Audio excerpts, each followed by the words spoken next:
మొన్నటిదాకా జనాలు ఒకరి మీద ఒకరు నిఘా పెట్టుకోవడానికి సిగరెట్ కెమెరాలు, ఫోన్ ట్రాకింగ్లు వాడుతూ చూసినాం.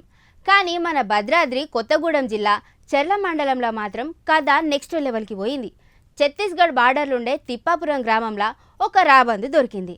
దాన్ని పట్టుకొని చూస్తే ఏమున్నదో ఎరికేనా? దాని మెడకు ఒక హైటెక్ జీపీఎస్ ట్రాకర్ పెట్టిండ్రు. గిది చూసి ఊర్లుండే గిరిజన జనాలు వామ్మో గిదేంది కదా అని నోరెళ్ళ పెట్టిండ్రు. మరేందో ఒక్కసారి చూసేద్దాం పారి.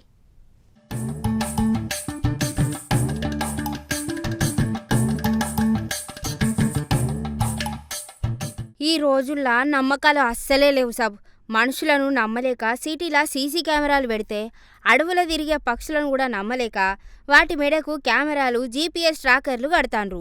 చెర్ల మండలం తిప్పాపురం బార్డర్లా ఒక రాబందు మెడకు జీపీఎస్ మిషన్ కట్టి ఎవడో ఇడిచిండు. గిది మామూలు పక్షి కాదు, ఏదో పెద్ద గూఢచారు లెక్క తిరుగుతుందని ఊర్ల లొల్లి మొదలైంది. అసలే అది మావోయిస్టులు తిరిగే ఏరియా.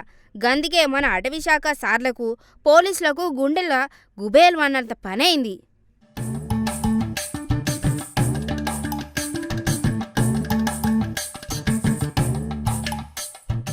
గీ హైటెక్ రాబోయింది కథేంది అంటే, సోమవారం సాయంత్రం తిప్పాపురం అనే ఊర్లే జనాలు మామూలుగా కూసుంటే ఒక రాబందు కింద వాలింది.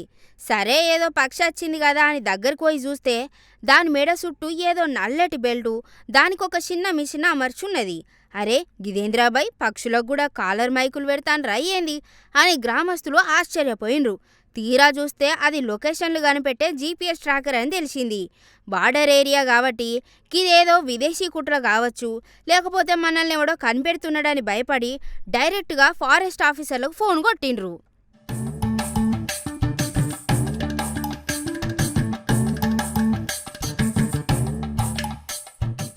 ముచ్చట తెలుసుడే ఆలస్యం.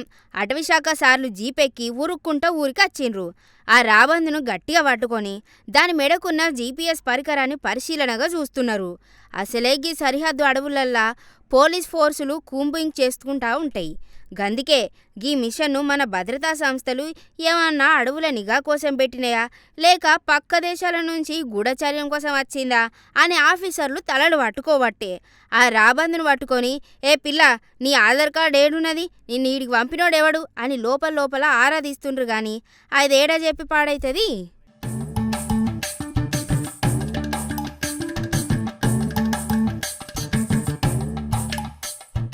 నిజానికి దునియాల వన్యప్రాణుల సంరక్షణ కోసం పక్షులు ఎటు వలస పోతున్నాయో తెలుసుకునేందుకు సైంటిస్టులు ఇట్లాంటి ట్యాగులు కడతారు.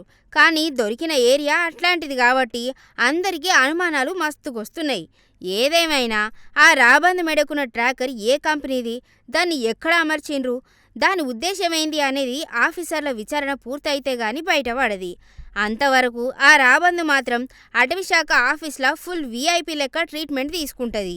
గిట్లాంటి హైటెక్ రాబందుల ముచ్చట ఈ మధ్య కాలంలో ఎప్పుడు చూడనేలేదుగా మరి.